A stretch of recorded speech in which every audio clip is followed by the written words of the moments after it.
The Chainsaw Man week continues with a review of Chainsaw Man Season 1 that has come out 3 years ago. Now, I will try to be as unbiased as possible.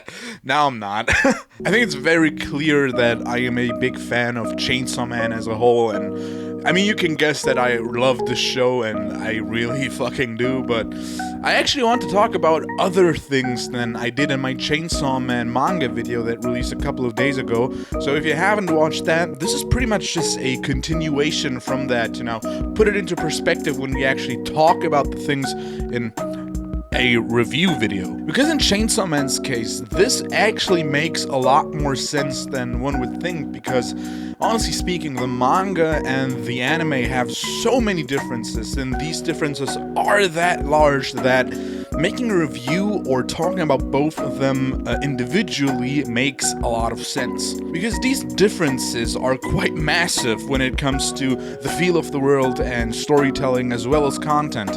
And if I had to describe the manga in one sentence, it would be an LSD trip put into storytelling. It is fast, it is confusing and unpredictable on a first read, but the more you get into it, the clearer everything gets and the less high you feel when you're reading it. When it comes to the anime though, it is still that same madness, it is still that same unpredictability, but ultimately it feels more laid back, patient with its character moments, and at some spots maybe even comfortable.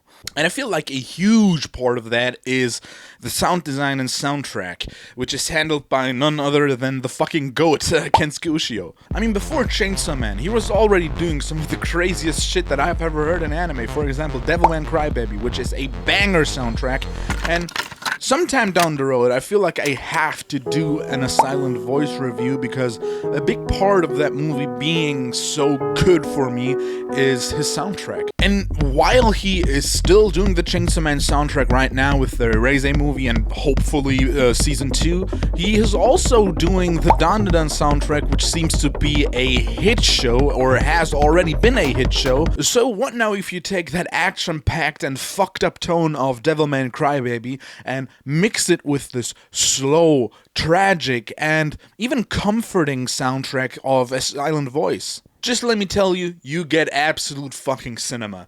And by the way, that meme right here, if you know, you know. So that is the sound of this anime. But other than the sound, what else makes the anime a different experience from the manga? And that would be direction and, of course, animation. So first things first, regarding animation. I will always be a 2D guy, I've never been a friend of CGI, but even I have to say that the CGI looks fabulous here. Sometimes I felt as if I was watching a cleanly rendered video game model, which, take it as you will, in my head sounds and looks dope as fuck. But even I'd be lying if I weren't to mention the fact that this decision was purely based on both time and money, and knowing that the Erase movie, at least from my information, is almost fully 2D animated. This could have been something completely different. But honestly speaking, I don't mind, and I love the scenes here too much to not be anything but amazed. But to get back to the point, I feel as if the whole concept of anime and animation in general is a little bit of a contradiction when we talk about this overstimulating and fast-paced source material. Because in the end, you still have to fill out 20 minutes for an episode, and in these 20 minutes you have to build up or create an incentive for people to keep tuning in the next week, while also not giving off the impression of slowing down too much or having put your entire arsenal into one move. And I don't think that this was handled or balanced perfectly, because there are clear outlier episodes that feel toned down in comparison to the rest of the series. But to be completely honest, I don't really mind these too much, and even less on rewatch, because the performances of these characters are interesting and fun enough to keep you entertained, and because every time you get the ounce of a feeling that this show has gone from 10 to 5 or 6, it dials up to 1,000,000 again. And outside of that, right, just talking about it a little bit more, the voice acting performances are great overall. I have watched this thing a total of 7 to 8 times. I think today, after watching it with a homie of mine, it'll be my 9th time, and I have watched this thing in both English and Japanese and even in German dub, and all of them are very solid. I think that Japanese is the clear winner here, but comparing it to other English dubs, this is pretty fucking good. And I also want to give the music outside of the soundtrack and sound design a shout out, because holy fucking shit, this anime has not only my favorite opening of all time, it has some of the greatest endings of all time, and the fact that every episode comes with a different ending that is matched to the vibe and feeling of this episode that you just watched, with a different song and animation, is insane. And that just goes to show how much Japan and the studios and just everyone loves Tatsuki Fujimoto, and honestly, it's deserved because his works are pretty different from anything else that is in the market. But to get to the real question here, would I say that Chainsaw Man Season 1 is better than the manga? No.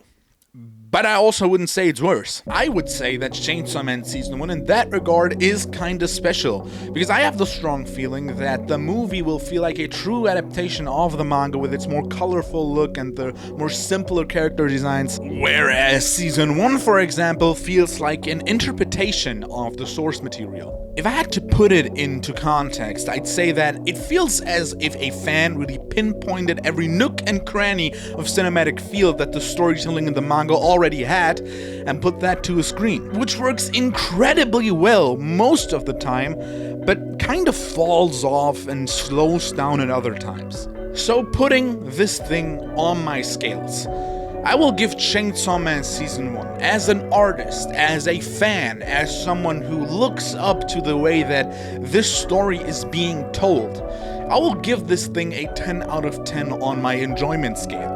But I'd be a total douchebag if I were to ignore all of the things that I mentioned here. Because again, some of these moments just don't translate that well into the medium of animation when compared to the cutthroat manga. Which is why I am giving Chainsaw Man Season 1, as much as it hurts, a 9 out of 10 as a whole. I'll hope that you had some sort of enjoyment listening to me ramble about my favorite things, even though I was more critical about this whole thing in general. And because I think that this is probably the last video that I'm making before the movie comes out.